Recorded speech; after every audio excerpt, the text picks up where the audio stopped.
Hello student, myself doctor Shweta Bharti. आज की इस वीडियो में स्टूडेंट हम बात करने जा रहे हैं सेरिकल्चर के बारे में। देखिए स्टूडेंट, अगर आप बीएससी का एग्जाम देने जा रहे हैं और स्किल कोर्स के हिसाब से भी ये सेरिकल्चर का टॉपिक काफी इम्पोर्टेंट रहता है। इससे रिलेटेड आज हम सभी पॉइंट्स का डिस्कशन यहाँ करेंगे स्टूडेंट। देखिए, ये सेरिकल्चर टॉपिक को हम किस तरीके से लेंगे स्टूडेंट। हम इसकी लाइफ साइकिल स्टडी करेंगे सिल्क वॉर्म की।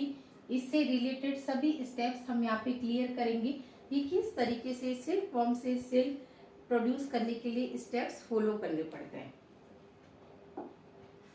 देखिए, यहाँ आपको ये कैटरपिलर दिखाया गया है और यहाँ पे लीव्स दिखाई गई हैं, मलबेरी लीव्स, जो कि सिल्क वॉर्म के इंसेक्ट्स के लिए ये काफी इंपॉर्टेंट रहती है फीडिंग के हिसाब से। अब देखिए, सबसे पहले क्लासिफिकेशन, क्योंकि आपको ये जानना जरूरी है कि कई बार इसकी क्लास भी पूछ ली जाती है। फाइलम ऑर्थोपोडा है, क्लास इंसेक्टा है, यानी हमारे पास जो इंसेक्ट है, मोथ है, वो ऑर्डर लेपिडोप्टेरा का है। और जिसकी फैमिली अगर हम बॉम्बेक्स मोराई एक कॉमनली नोन एग्जांपल लेते हैं, क्योंकि बॉम्बेक्स मोराई से प्राप्त होने वाला से सबसे हाई क्वालिटी का होता है। तो अगर हम ये देखें तो हमें ये ध्यान रखना है, ये ऑर्डर कौन सा है स्टूडेंट, लेपिडोप्टेरा, और फाइलम कौन सा है, ऑर्थोपोडा, क्लास इंसेक्टा है स्टूडेंट। अब देखिए, आज हम यहाँ कौन कौन से टॉपिक डिस्कस करेंगे। Different kind of the silk producing insect of the India.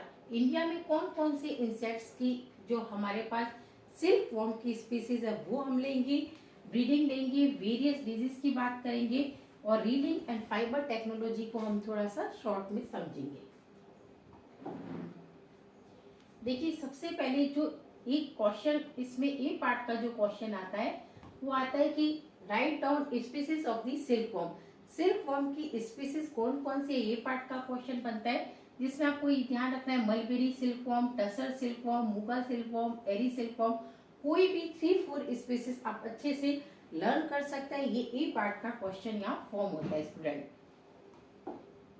अब देखिए, जो सबसे इम्पोर्टेंट स्पीसीज है जिससे सबसे हाई क्वालिटी का सिल्क मिलता है वो हमारे पास है बॉम्बेक्स मोराई, जिसको मलबेरी सिल्क वॉर्म भी बोलते हैं, क्योंकि ये मलबेरी के प्लांट्स पे उसकी पत्तियों को खाता है, शहतूत जिसको हम कॉमन भाषा में बोलते हैं।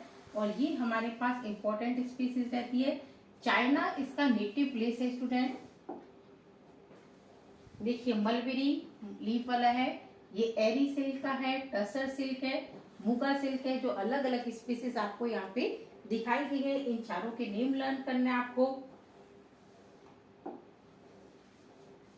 देखिए, the silk produce by this moth is white in colour. ये इसका यहाँ पे कोकुन भी दिखाया गया है। और किस तरीके से, देखिए, इसका जो नेचुरल फूड है वो मलबेरी लीफ है। ये आपको ध्यान रखना है, कई बार ए पार्ट का एक क्वेश्चन फॉर्म हो जाता है स्टूडेंट। देखिए, अब हमारे पास जो टसर सिल्क फॉर्म है, इसके लिए कौन सी फीडिंग्स रहती है, कौन सी प्लांट्स की लीव्स को खाता है, बीर, ओक, साल, फिग। और इसका जो ये कोकुन होता है ये हैंड्स एक साइज का रहता है स्टूडेंट। मूंगा सिल्क फॉर्म है, इसकी जो मेन फीडिंग रहेगी मैथिलस प्लांट की लीव्स को लेगा और इससे प्राप्त होने वाले सिल्क फॉर्म मूंगा सिल्क भी बोलते हैं। अलग अलग कैटेगरी के सिल्क होते हैं स्टूडेंट और इनकी क्वालिटी भी अलग अलग टाइप की होती है।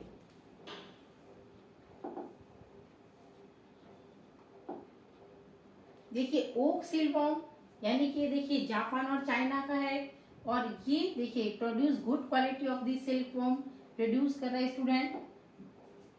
जायंट सिल्क वॉर्म, जैसे कि आपको नेम से पता चल रहा है कि इसका जो विंग स्पान है स्टूडेंट, ये 11 इंचेस तक होता है। अब देखिए, ग्रेनस, रेयरिंग एंड लाइफ साइकिल। ग्रेनेस यानी कि इसको किस तरीके से हम स्टार्टिंग से एग लेइंग से इसके जो सीड जिसको हम बोलते हैं, ये हम किस तरीके से प्राप्त करेंगे, फिर किस तरीके से इसका रेयरिंग यानी कि पालन पोषण होगा साइंटिफिकली वे में, और लाइफ साइकिल क्या होगी उसी को हम डिस्कस करेंगे। ये देखिए, यहाँ डायग्राम दिखाया गया है कि किस तरीके से ये जो कैटरपिलर है अपने चारों ओर थ्रेड सिक्रीट कर रहा है और कोकून का फॉर्मेशन कर रहा है। ये बहुत एक यूनिक प्रॉपर्टी होती है स्टूडेंट। देखिए एग लेइंग है, हैचिंग है, silk worm feed, mulberry leave, spin silk, cocoon formation, हम यहीं पे यहाँ पे ये डिस्कस करेंगे। देखिए अलग अलग दिखाया गया कि ये एग्स होते हैं, फिर इसके बाद कैटरपिलर, ये कोकून है स्टूडेंट, और ये स्टेज कौन सी कहलाती है, प्यूपा स्टेज। तो सिल्क का ये जो ऊपर का थ्रेड है ये हमें कौन सी स्टेज से मिल रहा है, प्यूपा स्टेज से, फिर ये एडल्ट है। अब देखिए अगर हम लाइफ हिस्ट्री देखते हैं इसकी, तो आप ये देख सकते हैं कि सबसे पहले आप देखेंगे कि यहाँ पे किस तरीके से यहाँ पे ये एग लेइंग हुई, एग से फिर कैटरपिलर बनता है स्टूडेंट। ये इसकी अलग अलग स्टेजेस होती है, first in star, second star, third in star, fourth in star, fifth in stars. ये अलग अलग लार्वल स्टेजेस है, कैटरपिलर है। उसके बाद ये कोकून मिलता है, और कोकून पे ये जो स्टेज है उसको हम प्यूपा स्टेज कहते हैं। तो कई बार ये क्वेश्चन होता है कि सिल्क का जो थ्रेड होता है ये कौन सी स्टेज से प्राप्त होता है, तो इसको हम ले सकते हैं ये प्यूपा स्टेज, और ये कोकून इसका बेड है एक तरीके का, और ये कोकून कट ओपन होता है। फिर ये देखिए यहाँ पे इस तरीके से ये एडल्ट आपको दिखाई दे रहा है, मेल और फीमेल।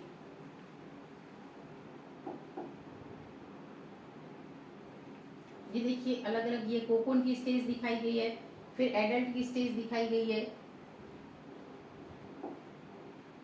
आप देखिए एग लेइंग देख सकते हैं कि 4 to 500 एग्स मिलते हैं स्टूडेंट, और according to the climatic condition, अगर फीमेल अच्छा फीड कर रही है तो नंबर ऑफ एग्स थोड़े से बढ़ जाते हैं स्टूडेंट।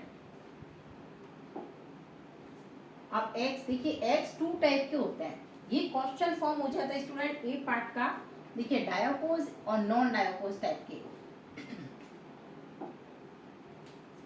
आप देखिए डायोकोज और नॉन डायोकोज कौन से स्टूडेंट, अगर ऐसी स्टेज में कि जबकि वो डायरेक्टली आगे की लाइफ साइकिल में एंटर कर जाते हैं तो नॉन डायोकोज होते हैं, और डायोकोज यानी कि वो ऐसी स्टेज में रहते हैं कि उनकी मेटाबॉलिक एक्टिविटी स्लो चलती है, और वो तुरंत ही आगे की लाइफ साइकिल में एंटर नहीं करते, उनका जो टोटल लाइफ स्पान है वो थोड़ा सा बढ़ जाता है। जैसे कि अगर माउंटेन वगैरह के एरिया में टेम्परेचर कम होता है तो वहाँ पे लाइफ साइकिल थोड़ी ज़्यादा होती है, जबकि अगर हम टेम्परेट रीजन में देखें तो वहाँ की लाइफ साइकिल ट्रॉपिकल रीजन की लाइफ साइकिल से थोड़ा सा अलग मिलेगी स्टूडेंट। अब हैचिंग की बात करते हैं स्टूडेंट। देखिए हैचिंग, तो हैचिंग देखिए कैटरपिलर की जब हैच होता है तो ये बिकॉज ये वोरेशियस फीडर। अब स्टूडेंट देखिए वोरेशियस फीडर क्या है, वोरेशियस फीडर यानी कि जो इसको हिंदी में बोलते हैं अति भोजी, यानी कि जब कैटरपिलर निकलता है तो इसको बहुत ज्यादा क्वांटिटी में मलबेरी लीफ की आवश्यकता होती है। देखिए ये इस तरीके से होता है, इसकी जो फीडिंग की स्पीड होती है वो काफी तेज होती है। तो ऐसी टाइम में अगर प्रॉपर एनफ मात्रा में मलबेरी लीफ की सप्लाई की जाए तभी स्टूडेंट सेरिकल्चर का जो पर्टिकुलर प्रोडक्शन है वो सही रहता है। अदरवाइज इस स्टेज में बहुत ज्यादा कैटरपिलर की डेथ हो सकती है, इसलिए मलबेरी लीव्स की सप्लाई एक इम्पोर्टेंट फैक्टर बनता है। टेम्परेचर भी मेंटेन होना चाहिए, प्रॉपर मॉइस्चर भी होनी चाहिए जहाँ पे ये सिल्क वॉर्म का प्रोडक्शन कर रहे हैं।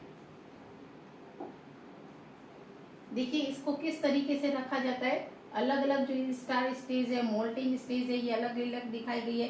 टेम्परेचर 27 से 28, यानी कि हायर टेम्परेचर में अगर जैसे राजस्थान में और ड्राई एरिया होता है यहाँ पे सिल्क वॉर्म का प्रोडक्शन बहुत ही मुश्किल होता है स्टूडेंट, जबकि ऐसे एरिया जहाँ पे मॉइस्चर भी ज़्यादा है और टेम्परेचर भी कम है यहाँ पे सिल्क वॉर्म का और सिल्क का प्रोडक्शन अच्छा होता है स्टूडेंट।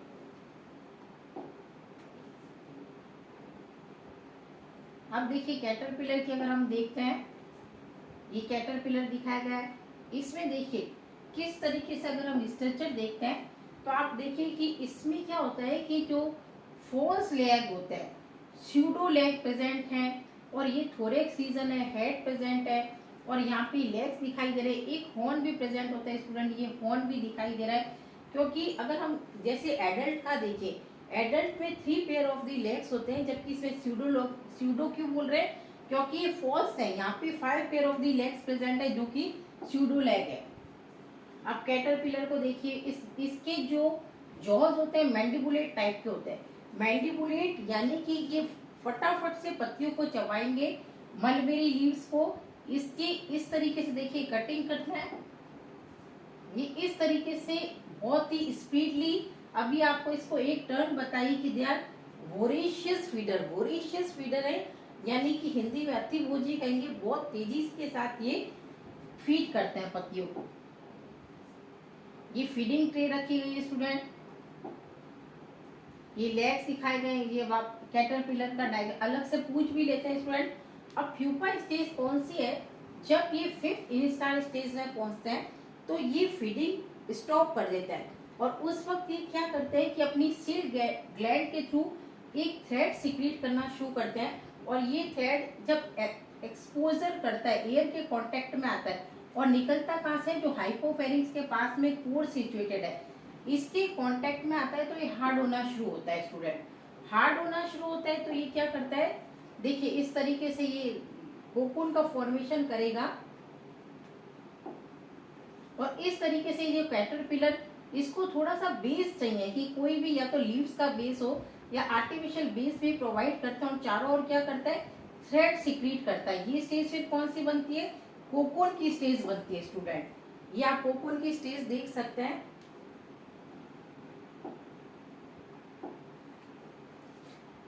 अब इसके बाद ये किस तरीके से इमरजेंस होता है? अब देखिए इसमें बाद में ये कट ओपन करता है, ये आगे वाला जो केस है उसको हाइड्रोलाइज करता है सिल्कवॉर्म, और फाइनली एक होल बनता है जिससे स्क्वीज होके ये जो मोथ है वो बाहर की साइड आ जाता है स्टूडेंट। अब रेयरिंग देखिए, रेयरिंग का मतलब क्या है? इसका प्रॉपर जो देखभाल है, जिसको egg laying, incubation, early care, ये सभी क्या होती है? रेयरिंग कहलाती है। फीडिंग ट्रे दिखाई गई है स्टूडेंट, कोकून एंड वॉर्म दिखाए गए हैं। ये देखिए कैटरपिलर है, ये कोकून है।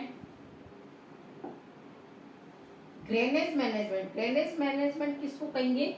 जब स्टार्टिंग से लेके हम इसके एग से लेके पूरा एडल्ट तक फिर किस तरीके से ये निकालना है थ्रेड, उस सभी को अगर हम पूरा सेट कर रहे हैं तो वो क्या कहलाएगा? ग्रेनेज मैनेजमेंट कहलाएगा। अब इमरजेंस ऑफ द मोल्ट किस तरीके से निकलेगा? ये देखिए फीमेल एक्टिव होगी जब, और मेल, यहाँ पे आपको मेल और फीमेल दिखाई देंगे, very much active, whereas the female थोड़ा सा कम एक्टिव रहेगी स्टूडेंट। ये मेल और फीमेल दिखाए गए हैं। मेल फीमेल का साइज थोड़ा सा बड़ा होता है। एग लेइंग होता है, आपको ये बताया, देखो 24 आवर्स में लेइंग प्रोसेस होता है, और 400 से 500 एग तक देते हैं। दो टाइप के एग होते हैं, डायापोज और नॉन डायापोज। आप देखिए हैचिंग होती है,